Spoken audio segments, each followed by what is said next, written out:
ओम शांति। आज बाप दादा के 30 जनवरी 2021 के ईश्वरीय महावाक्य हैं।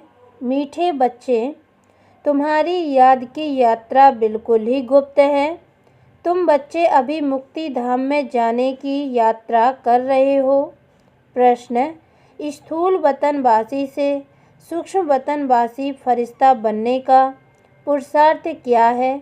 उत्तर, सूक्ष्म वतनवासी फरिश्ता बनना है तो रूहानी सर्विस में हड्डी हड्डी स्वाहा करो। बिना हड्डी स्वाहा किए फरिश्ता नहीं बन सकते, क्योंकि फरिश्ते बिगर हड्डी मांस के होते हैं। इस बेहद की सेवा में दधीची ऋषि की तरह हड्डी हड्डी लगानी है, तभी व्यक्त से अव्यक्त बनेंगे। गीत, धीरज धर मनवा। ओम शांति। बच्चों को इस गीत से इशारा मिला कि धीरज धरो। बच्चे जानते हैं हम श्रीमत पर पुरुषार्थ कर रहे हैं और जानते हैं कि हम इस गुप्त योग की यात्रा पर हैं। वह यात्रा अपने समय पर पूरी होनी है। मुख्य है ही यह यात्रा, जिसको तुम्हारे सिवाय और कोई भी नहीं जानते हैं। यात्रा पर जाना है जरूर, और ले जाने वाला पंडा भी चाहिए।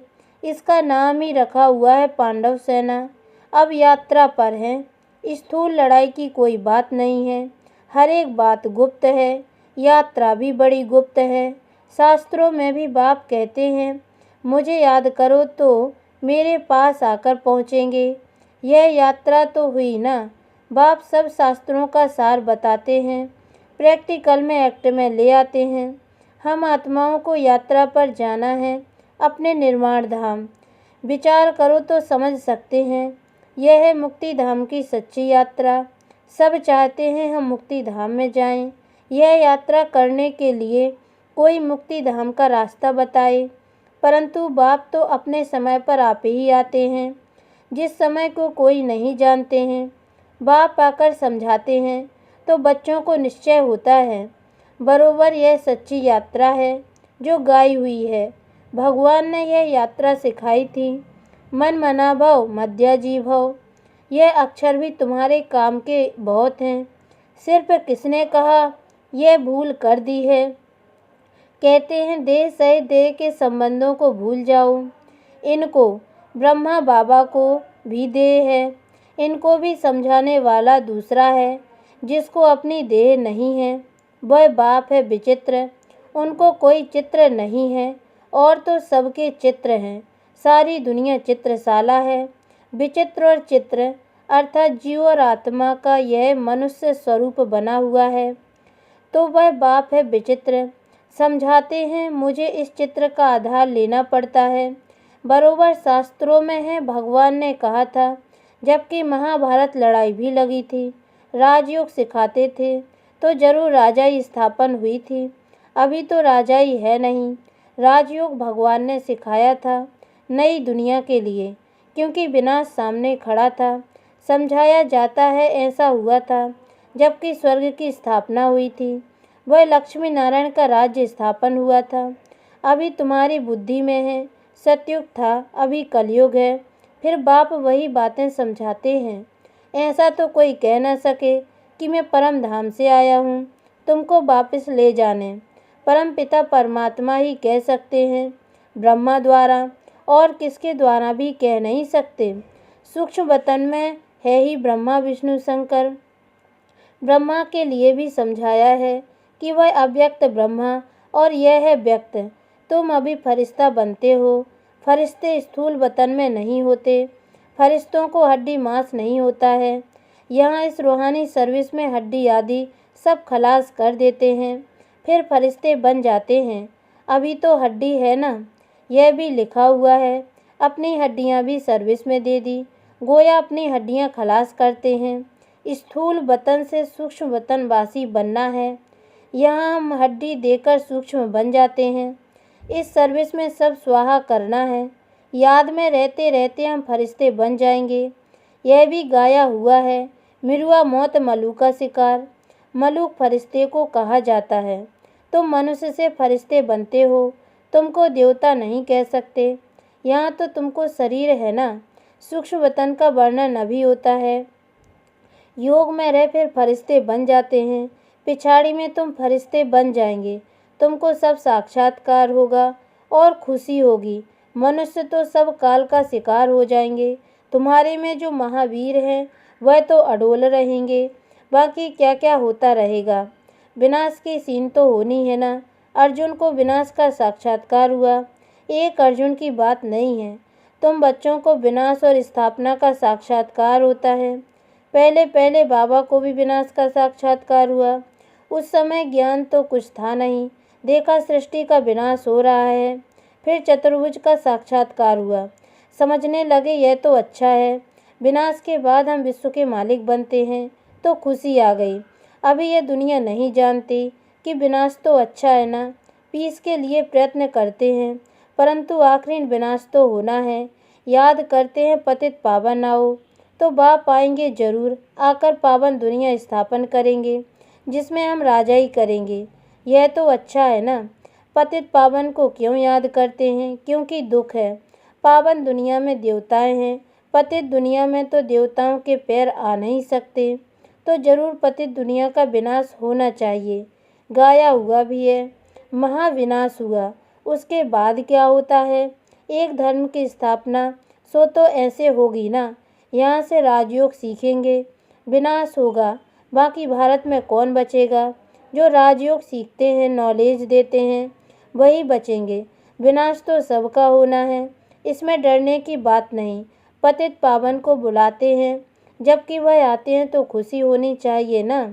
बाप कहते हैं विकारों में मत जाओ, इन विकारों पर जीत पाओ, वह दान दे दो तो ग्रहण छूटे।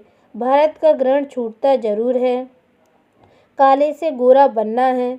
सतयुग में पवित्र देवताएं थे, वह जरूर यहाँ बने होंगे। तुम जानते हो हम श्रीमत से निर्विकारी बनते हैं। भगवान बाच, यह है गुप्त। श्रीमत पर चलकर तुम बादशाही पाते हो। बाप कहते हैं तुमको नर से नारायण बनना है, सेकंड में राजाई मिल सकती है। शुरू में बच्चियां 4-5 दिन भी बैकुंठ में जाकर रहती थीं। शिव बाबा आकर बच्चों को बैकुंठ का भी साक्षात्कार कराते थे।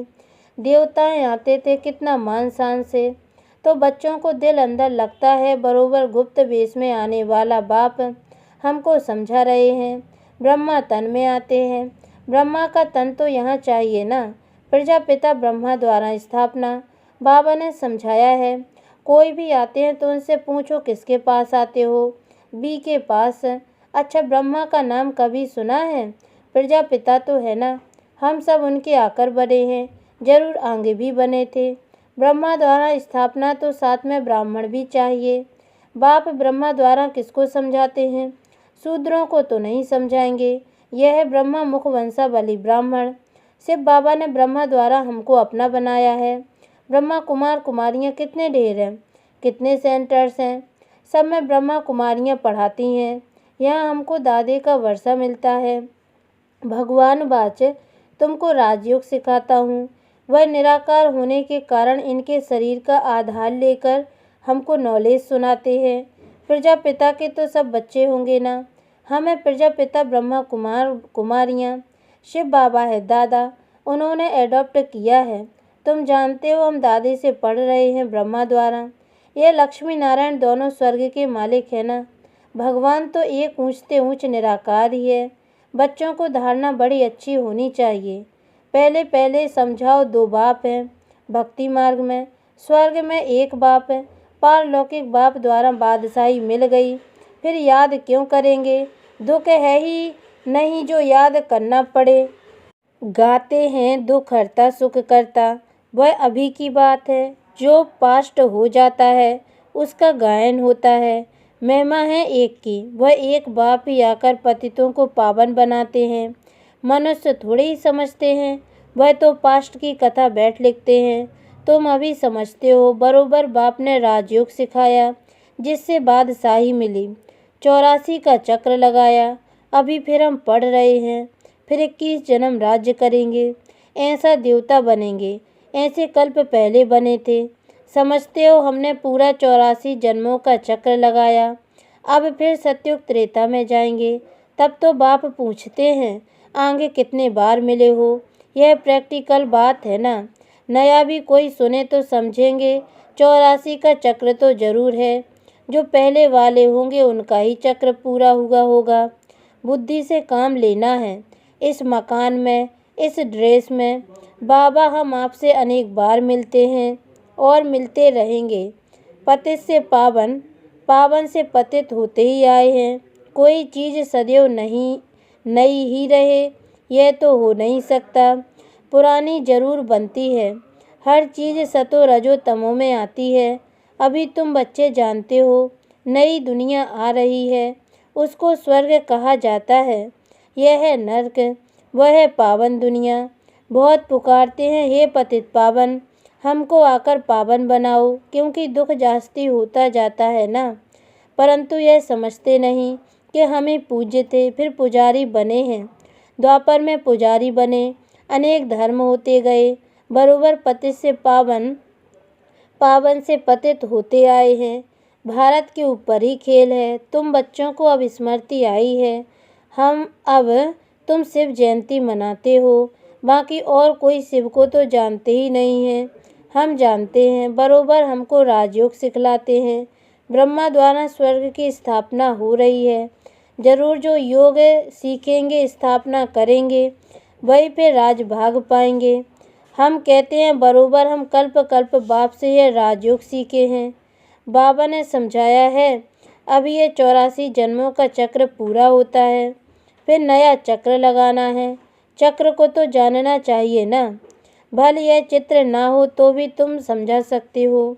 यह तो बिल्कुल सहज बात है। बरोबर भारत स्वर्ग था, अब नर्क है। सिर्फ वह लोग समझते हैं कलयुग अर्जुन बच्चा है। तुम कहते हो यह तो कलयुग का अंत है, चक्र पूरा होता है। बाप समझाते हैं, मैं आता हूँ पतित दुनिया को पावन बनाने। तुम जानते हो हमको पावन दुनिया में जाना है। तुम मुक्ति जीवन, मुक्ति धाम, शांति धाम, सुख धाम और दुख धाम को भी समझते हो, परंतु तकदीर में नहीं है तो फिर यह ख्याल नहीं करते कि क्यों ना हम सुख धाम में जाए। बरोबर हम आत्माओं का घर वह शांति धाम है। वहाँ आत्मा को ऑर्गन से न होने के कारण कुछ बोलती नहीं है। शांति वहाँ सबको मिलती है। सतयुग में है एक धर्म है। यह अनादि अविनाशी वर्ल्ड ड्रामा है जो चक्र लगाता ही रहता है। आत्मा कभी विनाश नहीं होती है। शांति धाम में भी थोड़ा समय ठहरना ही पड़े। यह बहुत समझ की बातें हैं। कलयुग है दुख धाम। कितने अनेक धर्म हैं, कितना हंगामा है। जब बिल्कुल दुखधाम होता है तभी बाप आते हैं। दुखधाम के बाद है फुल सुखधाम। शांति धाम से हम आते हैं सुख धाम में, फिर दुखधाम बनता है। सतयुग में संपूर्ण निर्विकारी, यहाँ है संपूर्ण विकारी। यह समझाना तो बहुत सहज है ना। हिम्मत चाहिए, कहाँ भी जाकर समझाओ। यह भी लिखा हुआ है, हनुमान सत्संग में पीछे जुत्तियों में जाकर बैठता था, तो जो महावीर होंगे वह कहाँ भी जाकर युक्ति से सुनेंगे। देखें क्या बोलते हैं। तुम ड्रेस बदल कर कहाँ भी जा सकते हो उनका कल्याण करने। बाबा भी गुप्त वेश में तुम्हारा कल्याण कर रहे हैं ना। मंदिरों में कहाँ भी निमंत्रण मिलता है तो जाकर समझाना है। दिन प्रतिदिन तुम होशियार होते जाते हो। सबको बाप का परिचय तो देना ही है, ट्रायल करनी होती है। यह तो गाया हुआ है। पिछाड़ी में सन्यासी राजाएं आदि आए। राजा जनक को सेकंड में जीवन मुक्ति मिली। वह फिर जाकर त्रेता में अनुजनक बना। अच्छा, मीठे मीठे सिकी लदे बच्चों प्रति माता पिता बाप दादा का याद प्यार और गुड मॉर्निंग। रूहानी बाप की रूहानी बच्चों को नमस्ते। और हम रूहानी बच्चों की ओर से भी रूहानी माता पिता बाप दादा को याद प्यार और गुड मॉर्निंग।